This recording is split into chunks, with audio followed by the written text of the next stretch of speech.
Esta junta é evidentemente composta de mais de uma pessoa.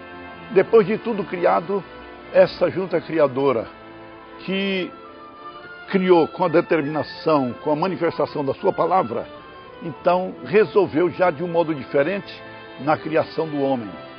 E ao invés de lançar a palavra ordenativa, ela fez exatamente uma reunião, uma junta trabalhadora e disse: façamos o homem à nossa imagem, à nossa semelhança. E este façamos, evidentemente, apresenta a existência de mais de uma pessoa nessa junta criadora.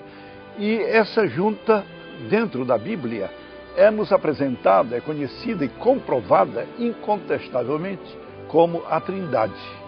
Trindade ou triunidade, como se queira, integrada pelo Pai, que é Deus, pelo Filho, que é Deus, e pelo Espírito Santo, que é Deus. São três pessoas iguais em poder, majestade e glória, diferentes na função exercida por cada uma delas. Então, essa Trindade, que é Deus, resolveu criar o homem e disse: façamos. E assim o homem foi criado do pó da terra, razão pela qual, quando cessa a sua razão de viver, quando cessa a sua vida aqui na terra, então cumpre-se o que está na palavra de Deus. O corpo, que é pó, volta ao pó, volta à terra. O espírito, que não é pó, que não é matéria, mas que veio de Deus, então volta para Deus, porque foi Ele quem deu, foi Ele quem emprestou ao recém-criado homem do pó da terra. Então, nisto aí, sem dúvida, está a resposta para o questionamento. Quem é este que até os ventos e o mar lhe obedecem? Os evangelistas, Mateus e Lucas, apresentam o Senhor Jesus iniciando os seus escritos com a genealogia. Mateus trazendo a genealogia real do Senhor Jesus, mostrando a sua natureza, a sua realeza, e ele foi rei. E isso foi declarado pelos próprios inimigos, rei dos judeus. Já Lucas, historiador, resolveu pesquisar como médico e foi buscar a genealogia de Jesus na figura humana, na pessoa humana. E então foi pesquisar, perscrutar e viu que ele, como homem, foi realmente aquele ser perfeito.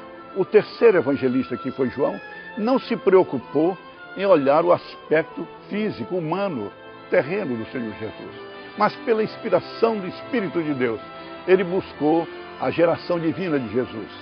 Então, não havia uma genealogia, mas sim uma geração do eterno. Jesus foi o eternamente gerado do Pai. E ele diz isto com clareza no seu Evangelho. Lá no capítulo 1 do seu livro, do Evangelho de João, ele diz: no princípio era o Verbo estava com Deus e o Verbo era Deus. Logo mais, ele diz: este Verbo tomou forma humana, encarnou, veio viver entre nós. E vivendo entre nós manifestou a sua glória, a beleza da sua glória, da sua vida, do seu trabalho, da mesma maneira como o unigênito do Pai, cheio de graça e de verdade. E para coroar as suas afirmações, falando sobre o Verbo divino, a palavra encarnada, Jesus Cristo, ele diz: todas as coisas foram feitas por ele, de modo que sem ele nada do que foi feito se fez. Então está aí, sem dúvida alguma, a resposta para o questionamento dos apóstolos ante o espetáculo que eles presenciaram e com o qual ficaram extasiados, perplexos.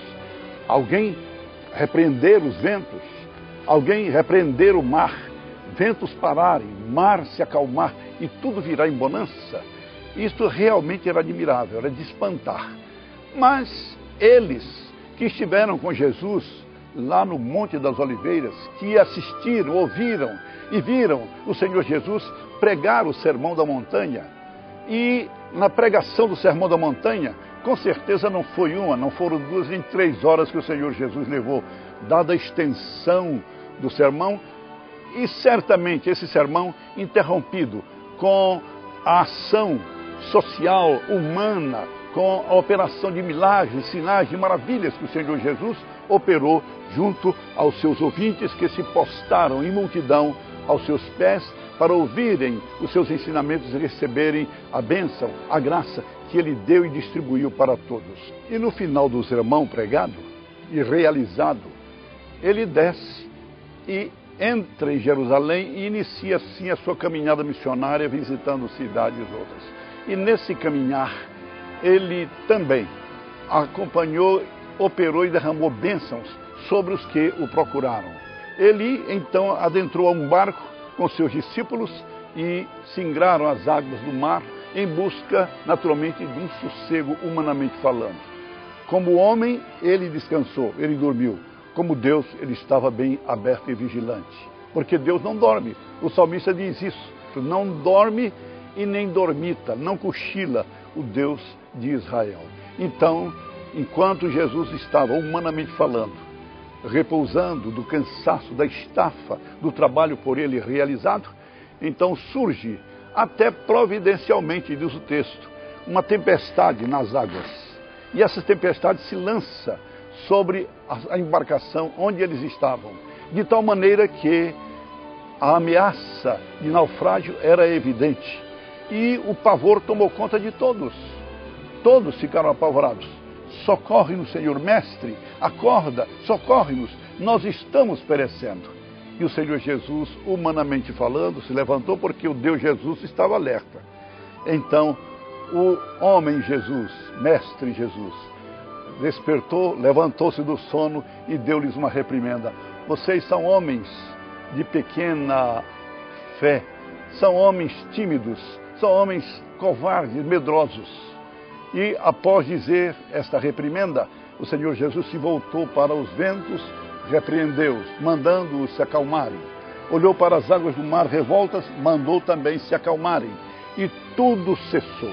Os ventos se acalmaram, as águas se acalmaram e então veio a tranquilidade.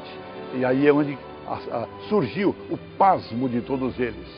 Quem é este? Quem é este homem extraordinário? Que até os ventos e o mar lhe obedecem. Nós queremos contextualizar este quadro e trazê-lo para os nossos dias. E vamos nos colocar dentro deste quadro. Tempestades. Tempestades são dificuldades, são problemas, são decepções, desapontamentos, desilusões que nós experimentamos, que nós enfrentamos na embarcação da nossa vida. Essas dificuldades vêm sobre os nossos lares, vêm sobre as nossas vidas, sobre a sua vida. E todos sofremos exatamente a pressão, sofremos a dureza de todas elas. E então nós, diante das dificuldades, muitas vezes nos desapontamos, nos decepcionamos e ficamos a pensar: Deus está longe de mim, Deus está longe de nós, Deus está longe do nosso lar. Não é verdade. Ele está bem perto de você, bem perto do seu lar, bem perto da sua vida. Agora, ele não age porque ele só age quando é chamado para tanto. Ninguém espere que ele vá tomar iniciativa e entrar no direito privado de cada um. Se há alguém que respeite direitos humanos, direitos da pessoa humana, este alguém se chama Deus, através do seu Filho Jesus. Então, quando ele é chamado, ele intervém, intervindo, ele dá orientação e resolve os problemas que nos estejam atingindo. Na Bíblia, no livro de Apocalipse 3:20, nós temos este registro muito importante. É dele: eis que eu estou à porta e bato. Quando alguém ouvir a minha voz e abrir a porta, eu vou entrar na sua casa, vou ceiar com ele e ele vai ceiar comigo. Você já pensou o que isso significa? Na sua necessidade, na sua dificuldade, no seu problema, na sua enfermidade, na sua prisão, onde você estiver, você bater na porta e ouvir o Senhor Jesus então dizer: eu estou na sua porta, estou querendo entrar, estou querendo habitar, morar com você. E a morada com o Senhor Jesus é de grande proveito para todos nós, não há a menor dúvida.